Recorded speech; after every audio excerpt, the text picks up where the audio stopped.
Hello विद्यार्थी मित्रों, तो आप सभी का स्वागत है हमारे इस YouTube चैनल यूनिट एकेडमी के अंदर। तो विद्यार्थी मित्रों, आज हम काला असाइनमेंट कक्षा 12 विषय नामा का मूल तत्व अर्थात अकाउंट का विभाग डी पेपर नंबर 2 का संपूर्ण सॉल्यूशन करने जा रहे हैं। इससे पहले मैंने पेपर नंबर 1 का सॉल्यूशन किया था, वीडियो अपलोड भी किया होगा, आप लोगों ने देखा भी होगा और समझ में भी आया होगा। तो चलो आज हम चालू करते हैं विभाग डी पेपर नंबर 2 कक्षा 12 विषय नामा का मूल तत्व, जिसमें हमारा पहला 37वां नंबर क्वेश्चन है। नीचे की माहिती पर से साझेदारी पेढ़ी के ख्याति की कीमत अंतिम 5 वर्ष के कौन सी पद्धति भाई? भारित औसत लाभ की पद्धति के 3 वर्ष के खरीदी के आधार पर करनी है। समझ में आया बच्चों? अर्थात ये जो 5 है ना, ये सवाल वाला वर्ष है, और ये जो 3 है ना बच्चों, ये कौन सा वर्ष है? ख्याति वाला है। और पद्धति कौन सी करनी है? भारित औसत लाभ। तो देखते हैं सवाल ध्यान से।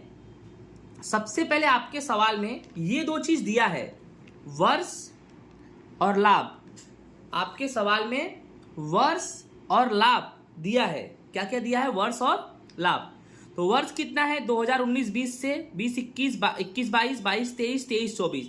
लाभ दिया है 40,000, 60,000, 75,000, 90,000, 1-20। मैंने आपको पहले भी बताया है कि भारित औसत लाभ की एक पहचान भी होती है। इसमें लाभ जो है ना सतत बढ़ते क्रम में होता है। तो आप देख लो, लाभ 40, 60, 75, 90, 1-20। अब ये 2 सवाल में तो ये वर्ष और लाभ तो दिया ही है। सबसे पहले हम क्या करेंगे? सबसे पहले हम भार निकालेंगे। भार को क्या मान लेंगे? 1, 2, 3, 4, 5 और इसको जोड़ देंगे तो आएगा 15। फिर क्या निकालेंगे बच्चों? कुल भारित लाभ। एकदम आसान होता है। लाभ का भार में गुणा 40,000 गुणे 1 40,000, 60,000 गुणे 2 1,20,000, 75,000 गुणे 3 2,25,000, 90,000 गुणे 4 3,60,000, 1,20,000 गुणे 5 6 लाख होता है। और इन सबको जोड़ेंगे तो 13,45,000 आएगा। इन सबको जोड़ेंगे तो कितना आएगा? 13,45,000। अब आपको पता है कि भारित लाभ का सूत्र क्या होता है, अर्थात भारित औसत लाभ का सूत्र क्या होता है? तो भारित औसत लाभ का सूत्र होता है कुल भारित लाभ बटे में कुल भार। और कुल भारित लाभ कितना आया है? 13,45,000। और कुल भार कितना आया है? 15। तो 13,45,000 में 15 का भाग देंगे तो 89,666.67। ये क्या आ गया तुम्हारा? भारित लाभ। अब ज्ञात हम करेंगे क्या बच्चों? अब हम ज्ञात करेंगे ख्याति। क्या ज्ञात करेंगे? ख्याति। ख्याति का सूत्र क्या होता है? भारित लाभ गुणे खरीदी के वर्ष। भारित लाभ कितना आया? 89,666.67 गुणे खरीदी के वर्ष कितना लेना है? 3। मैंने पहले ही बोला कि सवाल वाला 5 है वर्ष और ख्याति वाला 3 है। तो 89,666.67 में 3 का गुणा करेंगे तो 2,69,001 आएगा। तो इसको लगभग 2,69,000 भी मान सकते हो। इस तरह ये तुम्हारा हो गया बच्चों आंसर। ओके, यहां पर ऐसा है कि 89,666.67 का 3 में गुणा करेंगे तो 2,69,000.01 आएगा। 2,69,000.01। तो इसको लगभग हम कितना मान लेंगे? 2,69,000। ओके, समझ में आ गया? चलो आगे वाला क्वेश्चन चालू करते हैं। नेक्स्ट हमारा क्वेश्चन है 38, जिसमें बच्चों ध्यान से देखो क्या दिया है। सबसे पहले इसमें संपत्तियां दिया है। संपत्तियां तुम्हारा दिया है 12 लाख। दायित्व कितना दिया है? 4 लाख। अपेक्षित मुआवजा का दर कितना दिया है? 10%। अब करना क्या है? ध्यान से देखो, ख्याति की गणना अधिक लाभ के 3 वर्ष के खरीदी के आधार पर करो। ठीक है, तो बच्चों क्या करना है? ख्याति की गणना अधिक लाभ के 3 वर्ष के खरीदी के आधार पर करना है। सबसे पहले इस सवाल में एक ही बार वर्ष दिया है, सिर्फ और सिर्फ 3। इसके पहले में 5 और 3 दोनों दिया था। तो 5 सवाल वाला था, 3 कौन सा था? ख्याति वाला। लेकिन इसमें क्या है? इसमें सिर्फ और सिर्फ एक ही वर्ष दिया है। कौन सा वर्ष दिया है? 3। यानी सवाल में भी 3 होगा और क्या बोलते हैं, ख्याति में भी 3 होगा। ठीक है, अब सवाल क्या है? ध्यान से देखो, सवाल में सबसे पहले ये दिया है, वर्ष दिया है और लाभ दिया है। यही 2 चीज दिया होता है। हमें करना है कौन सा लाभ बेटा? अधिक लाभ। देखो स्टेप बाय स्टेप हम फॉलो करेंगे। ठीक है ना? सबसे पहले हमें अधिक लाभ ज्ञात करना है। अधिक लाभ का सूत्र क्या होता है? औसत लाभ माइनस अपेक्षित लाभ। तो सबसे पहले हमें क्या चाहिए? औसत लाभ। तो सबसे पहले हम औसत लाभ ज्ञात करेंगे। एकदम आसान है औसत लाभ ज्ञात करना। देखो 1 30 एक 3 वर्ष दिया, 18 19 19 20 20 21, लाभ 1 30 1 10 1 20, टोटल मार दो 3,60,000। औसत लाभ ज्ञात करो, तो कुल लाभ बट्टे में वर्षों की संख्या, तो 3,60,000 वर्ष की संख्या 3 भाग देंगे तो 1,20,000। ये तुम्हारा क्या आ गया बच्चों, औसत लाभ। अब ध्यान से समझना, देख लो औसत लाभ की जगह पे हमने 1,20,000 लिख दिया। अब हमें क्या चाहिए, अपेक्षित लाभ चाहिए। सवाल में अपेक्षित लाभ तो दिया नहीं है, तो अपेक्षित लाभ का सूत्र क्या होता है, विनियोजित पूंजी गुणे अपेक्षित मुआवजा का दर। अब आपके सवाल में विनियोजित पूंजी है नहीं भाई, आपके सवाल में विनियोजित पूंजी नहीं है, क्योंकि अपने को विनियोजित पूंजी चाहिए, उसमें अपेक्षित मुआवजा के दर का गुणा करेंगे तो ही आंसर आएगा। अब सवाल में अपेक्षित मुआवजा का दर तो दिया है, कितना टका दिया है, 10%। तो देखो अपेक्षित मुआवजा का दर मैंने 10% लिख दिया, लेकिन हमें विनियोजित पूंजी निकालनी पड़ेगी। ये 8 लाख कैसे आया है, विनियोजित पूंजी का सूत्र होता है कुल संपत्तियां माइनस कुल दायित्व।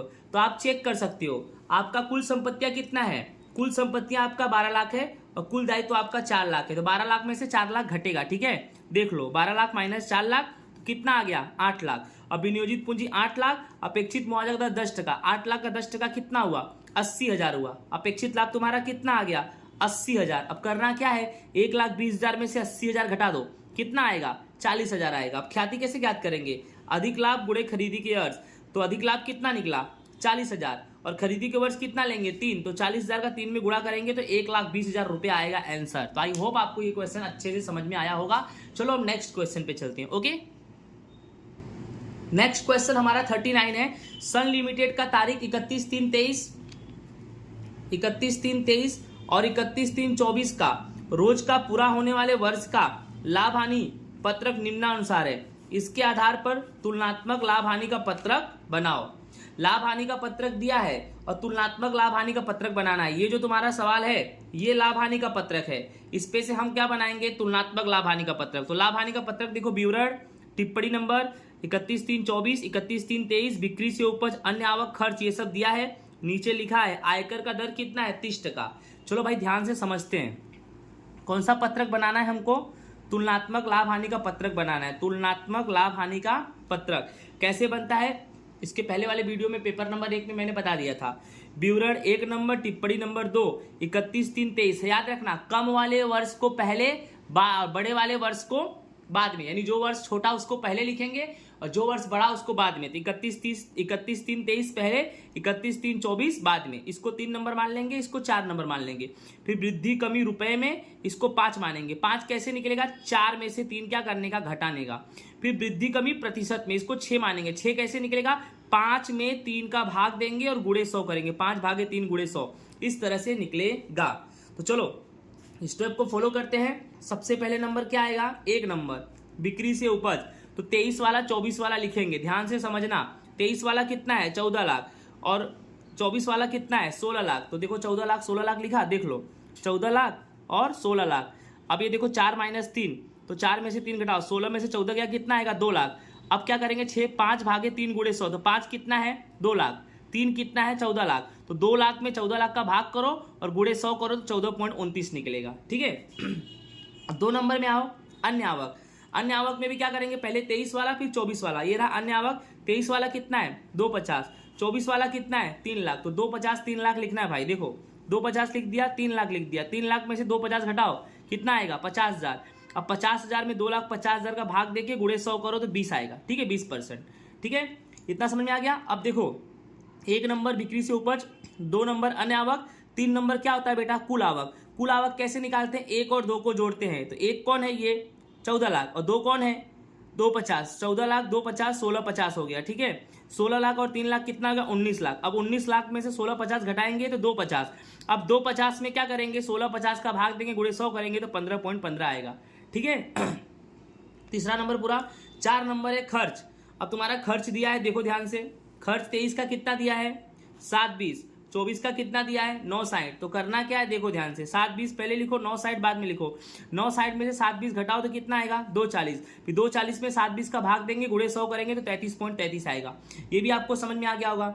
ठीक है, तो खर्च तुम्हारा हो गया। अब 5 नंबर क्या आएगा, आयकर से पहले का लाभ। 5 नंबर को क्या बोलेंगे, आयकर से पहले का लाभ। कैसे निकालेंगे, 3 में से 4 घटा देंगे बच्चों, 3 में से 4 घटाएंगे। तो आप बताओ 3 कौन है तुम्हारा, ये रहा 3, ये तुम्हारा 3 है, और 4 कौन है, ये रहा। तो 1650 में से 720 घटा देंगे, तो 1650 में से 720 घटाएंगे तो 930 आएगा।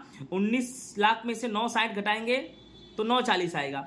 अब 940 में से 930 घटाएंगे तो 10,000 आएगा। अब 10,000 में 930 का भाग देंगे, गुणे 100 करेंगे तो 1.08 आएगा। ठीक है, ये हो गया तुम्हारा। तो आयकर से पहले का लाभ निकल गया। 6 नंबर क्या आता है, घटाओ आयकर। अगर सवाल में दिया हो तो 6 नंबर बनता है, तो दिया तो है ही। सवाल में आयकर कितना दिया है, 30%। ध्यान से समझना, 6 नंबर घटाओ आयकर। 9,30,000 का 30% निकाल देना तो 279 आएगा। आयकर कितना टका है तुम्हारा, 30% है। ठीक है, फिर 9,40,000 का 30% निकालोगे तो 282 आएगा। ठीक है, ठीक है। अब 282 में से 279 घटाएंगे तो कितना आएगा, 3,000। अब 3,000 का 279 में भाग देंगे, गुणे 100 करेंगे तो 1.08 आएगा। लास्ट नंबर, आयकर के बाद का लाभ कैसे निकलेगा, 5 में से 6 घटाएंगे। 5 तुम्हारा ये रहा 930, और 6 तुम्हारा ये रहा 279। 930 में से 279 घटाएंगे 651। 940 में से 282 घटाएंगे तो 658। अब 658 में से 651 माइनस करेंगे तो 7,000। फिर 7,000 भागे 6,51,000 गुणे 100 करेंगे तो 1.08 आएगा। तो बच्चों अच्छे से आपको ये सवाल समझ में आ गया होगा। ओके, चलो नेक्स्ट क्वेश्चन पे चलते हैं। नेक्स्ट क्वेश्चन हमारा 40 है बच्चों। निम्नलिखित माहिती पर से सकल लाभ और शुद्ध लाभ का गुणोत्तर ज्ञात करो। याद रखो कौन सा गुणोत्तर ज्ञात करना है, सकल लाभ का गुणोत्तर ज्ञात करना है और शुद्ध लाभ का गुणोत्तर ज्ञात करना है। सवाल में दिया है विवरण रकम, विवरण रकम। विवरण में क्या दिया है, गैर परिचालन अन्य खर्च, घिसाई, प्रशासन खर्च, बिक्री खर्च, आयकर का दर, ब्याज डिविडेंड से उपज, बिक्री खर्च, बिक्री माल की लागत, वित्तीय खर्च, ये दिया है। सबसे पहले हम क्या ज्ञात करेंगे बच्चों, सकल लाभ। तो सकल लाभ का गुणोत्तर का सूत्र क्या होता है, सकल लाभ बट्टे में बिक्री गुणे में 100। ठीक है, जिसमें बेटा आपके सवाल में बिक्री कितना दिया है, ध्यान से देखो, बिक्री दिया है 6 लाख। तो बिक्री तो क्लियर हो गया कि बिक्री 6 लाख आएगा, गुणे 100 भी क्लियर हो गया। हमें चाहिए क्या, सकल लाभ। तो सकल लाभ कैसे निकालेंगे, देखो ध्यान से। सकल लाभ का सूत्र होता है बिक्री माइनस बिक्री माल की लागत। यानी सवाल में जब बिक्री और बिक्री माल की लागत दिया हो तो क्या कर देने का, बिक्री में से बिक्री माल का लागत घटा देने का। बिक्री कितना है, 6 लाख, और बिक्री माल का लागत देखो बेटा, बिक्री माल का लागत ये रहा। बिक्री माल का लागत कितना है, 3,25,000। तो करना क्या है, 6 लाख में से 3,25,000 घटा देना है। तो कितना आएगा, 275। देखो ये रहा 275 बट्टे में बिक्री 6 लाख गुणे 100, इसको क्रॉस कर दोगे तो 45.83% तुम्हारा क्या आएगा, सकल लाभ। ठीक है, समझ में आ गया होगा। नेक्स्ट हमें क्या ज्ञात करना है, ध्यान से समझना। शुद्ध लाभ का गुणोत्तर ज्ञात करना है। शुद्ध लाभ के गुणोत्तर का सूत्र क्या होता है, आयकर के बाद का शुद्ध लाभ बटे में शुद्ध बिक्री गुणे में 100। यहां भी क्लियर हो गया कि बिक्री जो तुम्हारा कितना है, 6 लाख है, और गुणे 100 भी क्लियर हो गया। यानी हमें क्या निकालना है, आयकर के बाद का शुद्ध लाभ निकालना है। तो ये कैसे निकलेगा, ध्यान से समझो, फॉर्मेट के हिसाब से चलना है। ठीक है, तो आयकर के बाद का शुद्ध लाभ कैसे निकलेगा, ध्यान से समझो। पहले बिक्री लिखेंगे, बिक्री कितना है, 6 लाख।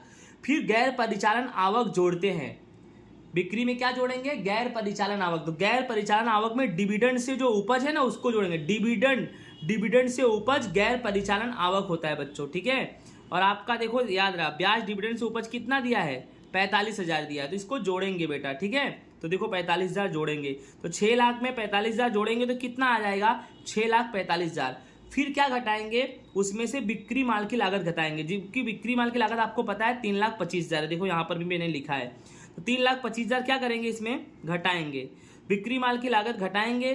फिर परिचालन खर्च भी घटाएंगे। क्या घटाएंगे बच्चों, परिचालन खर्च। तो परिचालन खर्च क्या क्या होता है ये भी जान जाओ। जैसे कि परिचालन खर्च में क्या होगा, जैसे कि घिसाई, प्रशासन खर्च, बिक्री खर्च, ये जो है ना बच्चों, ये तुम्हारा परिचालन खर्च है। कौन कौन सा, घिसाई, प्रशासन खर्च, बिक्री खर्च, ये तुम्हारा परिचालन खर्च है। तो कितना है, 48,000, 75,000, और बिक्री खर्च कितना है, 52। 48, 75, 52, इसको भी क्या करेंगे, घटा देंगे।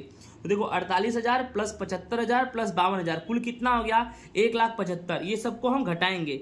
अब करना है क्या है, ध्यान से देखो, 6,45,000 में से 3,25,000 घटा दो। फिर उसमें से 1,75 घटा दो तो तुम्हारा 1,45 बचा। कितना बचा, 1,45। फिर उसमें से वित्तीय खर्च भी घटाएंगे। वित्तीय खर्च, वित्तीय खर्च में कौन सा खर्च आएगा, जैसे गैर परिचालन खर्च, ठीक है। तो वित्तीय खर्च और गैर परिचालन खर्च दोनों घटा देंगे, ध्यान से समझो, वित्तीय खर्च और गैर परिचालन खर्च दोनों घटा देंगे।